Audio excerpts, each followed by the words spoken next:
Hello friends, even institute of computer education में आपका स्वागत है। अब हम बात करते हैं फाइल्स और फोल्डर्स के बारे में। फोल्डर एक बॉक्स की तरह होता है जिसमें आप कुछ भी संभाल के रख सकते हैं, जैसे कि दूसरा फोल्डर या कोई फाइल। देखिए हमारे पास यहाँ कोर्सेज और पब्लिश्ड के नाम से 2 फोल्डर अवेलेबल हैं। इनकी पहचान इनके येलो कलर से है। यदि आप यहाँ ध्यान दें तो इनका कलर जो है वो येलो है। हालांकि इसकी सेटिंग्स चेंज की जा सकती हैं, लेकिन बाय डिफॉल्ट विंडो की तरफ से इनका जो कलर्स अवेलेबल रहते हैं वो येलो कलर रहता है। यदि मैं कोर्सेज फोल्डर को डबल क्लिक करता हूं तो मेरे पास एक विंडो ओपन हो जाती है जो ये जानकारी देती है उस कोर्सेज बॉक्स यानी कि कोर्सेज फोल्डर के अंतर्गत क्या है। तो इसमें देखिए हमारे पास फिर से 2 फोल्डर अवेलेबल हैं, इंग्लिश कोर्सेज और हिंदी कोर्सेज के रूप में। मैं यहाँ हिंदी कोर्सेज पे क्लिक कर देता हूँ। फिर से आगे मेरे पास 4 फोल्डर और अवेलेबल हैं। इसका अर्थ ये हुआ कि एक बॉक्स में दूसरा बॉक्स, दूसरे में तीसरा। तो इस तरह से बॉक्स का अरेंजमेंट किया गया है जिससे कि मैं अपने कंटेंट को ध्यान से रख पाऊं। यहाँ पे हमारे पास यदि मैं कंप्यूटर बेसिक्स फोल्डर पे क्लिक करता हूं तो मेरे पास देखिए ये फाइल अवेलेबल है जो कि एक पावर पॉइंट फाइल है। अब ये जानकारी मुझे यहीं से प्राप्त हो रही है कि ये फाइल किस टाइप की है। यदि आप यहाँ देखें तो इस फाइल का नाम, किस डेट की क्रिएशन या मॉडिफिकेशन है, उसका टाइप, यहाँ बिल्कुल कॉर्नर पे मैं माउस रख के साइज बड़ा छोटा कर सकता हूँ तो यहाँ मुझे जानकारी मिल जाती है कि ये माइक्रोसॉफ्ट पावर प्रेजेंटेशन की फाइल है। और इसी के साथ यदि आप लास्ट में देखें तो उस फाइल का साइज भी बताया जाता है। यदि मैं फाइल पे क्लिक कर दूं तो फाइल से इंपॉर्टेंट जानकारी मुझे यहाँ नीचे की तरफ भी अवेलेबल हो जाती है। तो इस प्रकार से हम कह सकते हैं कि जो फोल्डर्स हैं वो एक रखने का माध्यम और तरीका है जो फाइलों को संभालने और उन्हें रखने, ऑर्गेनाइज करने के काम में आती हैं। तो यदि आप यहाँ ऊपर की तरफ देखें तो हमारे पास ये जो पूरी स्क्रीन है एक विंडो एक्सप्लोरर की स्क्रीन है जो मुझे और भी बहुत सारी जानकारियां दे रही है। यदि मैं यहाँ ऊपर की तरफ देखूं तो मुझे ये जानकारी मिलती है कि इस वक्त मेरे पास कौन सा फोल्डर अवेलेबल है। तो मेरे पास कंप्यूटर बेसिक्स के नाम से फोल्डर अवेलेबल है जो कि हिंदी कोर्सेज के अंदर अवेलेबल है, और फिर से ये सभी फोल्डर्स कोर्सेज के अंतर्गत अवेलेबल हैं।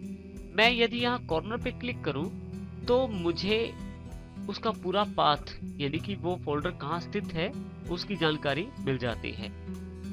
इसके अतिरिक्त यदि आप यहाँ ध्यान दें तो यहाँ पे आपके पास लेफ्ट हैंड साइड पे एक नेविगेशन बार दी गई है। आप जब भी किसी फोल्डर को ओपन करते हैं तो वो एक विंडो एक्सप्लोरर की स्क्रीन में उपलब्ध रहता है।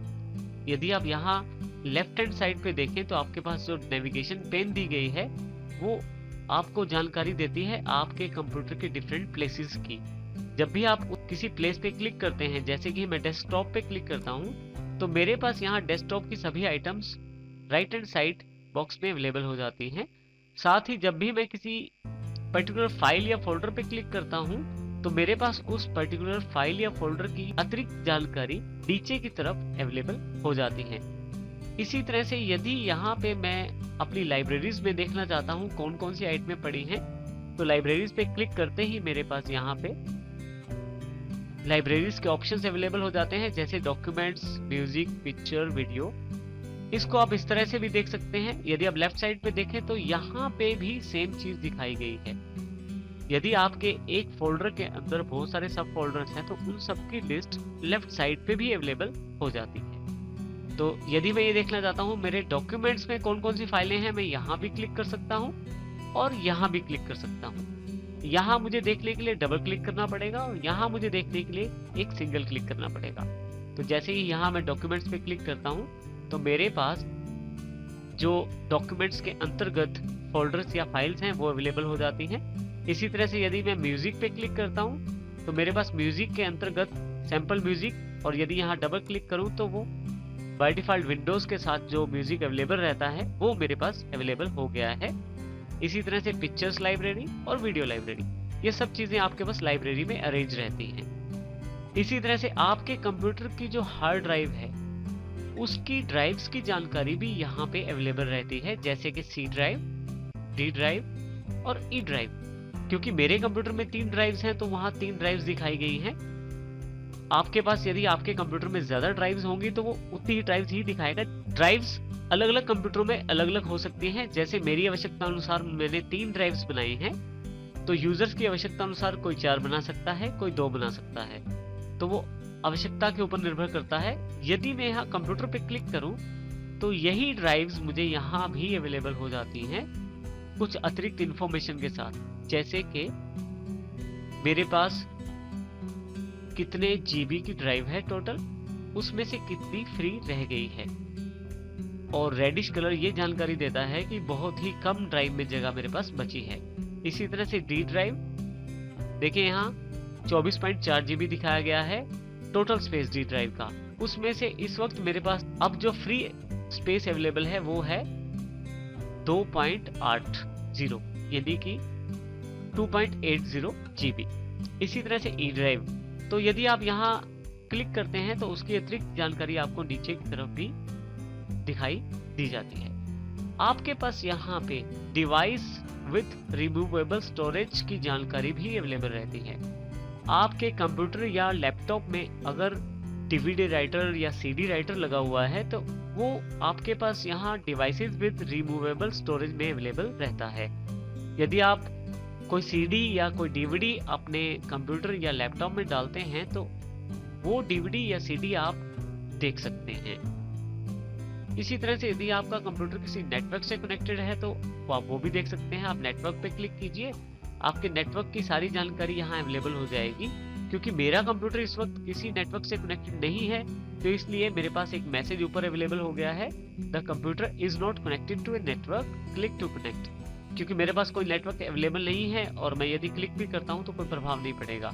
परंतु यदि आपके पास नेटवर्क अवेलेबल है तो यहाँ पे वो सभी कंप्यूटर्स जो आपके नेटवर्क के अंतर्गत आते हैं उन सब की जानकारी यहाँ अवेलेबल हो जाती है। यहाँ हमारे पास इस तरफ हमारे पास एक बैक का बटन है जो हमें पीछे की तरफ ले जाएगा जहां से हम आए हैं। देखिए बैक करते हैं तो कंप्यूटर पे फिर से कंप्यूटर, और यदि आप यहाँ देखें तो एड्रेस चेंज होता जा रहा है बार बार, तो मैं फिर से यहाँ बैक कर करके उस जगह आ सकता हूँ जहां से मैंने ये शुरू किया था। अब यहाँ आप ध्यान दें तो बिल्कुल उसी लोकेशन पे मैं आ गया हूँ जहां से मैंने शुरू किया था। तो इस तरह से आप विंडो एक्सप्लोरर का प्रयोग कर सकते हैं कंटेंट देखने के लिए। तो यहाँ से इसे मैं बंद कर देता हूँ। जैसे मैंने यहाँ क्लिक करके कोर्सेज फोल्डर को ओपन किया था, इसी तरह से यहाँ मैं नीचे विंडो एक्सप्लोरर के आइकन का प्रयोग भी कर सकता हूँ। जब मैं इसे क्लिक करता हूँ तो मेरे पास एक विंडोज एक्सप्लोरर की स्क्रीन अवेलेबल हो जाती है। इसमें मुझे ये जानकारी होनी चाहिए कि मेरा जो कंटेंट है वो कहाँ पड़ा है। जैसे कि मेरे कोर्सेज डेस्कटॉप पे पड़े हैं, मैं डेस्कटॉप पे क्लिक कर दूंगा, फिर से कोर्सेज फोल्डर और फिर से यहाँ से हिंदी और कंप्यूटर बेसिक्स। तो मैं अपनी उसी लोकेशन पे आ गया हूँ जहाँ मैंने कार्य शुरू किया था।